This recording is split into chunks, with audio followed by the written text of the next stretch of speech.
के दिमाग है टेंशन सखी काम करे ना भातार के सलेंसर सखी सोच के दिमाग है टेंशन सखी काम करे ना भातार के सलेंसर सखी डीजे नीरज बाबू काम करे ना भातार के सलेंसर सखी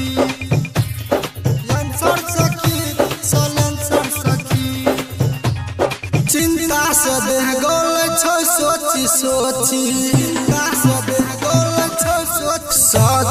चिंता से देह गोल सोची कैसन भातार मिल गेल सखी मन के न कहियो पूरा बैठो सरदा सजिया पर कहियो उड़ाबो न गरदा जतन लगाबै छियो हम सेंसर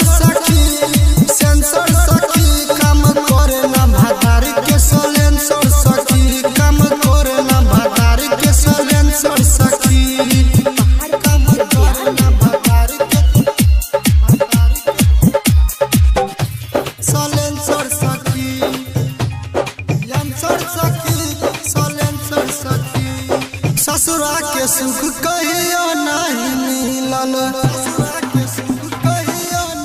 सखी ससुरा के सुख कहियो नहीं मिलल हमरा भातार से पलंग नहीं हिलल जाइए जब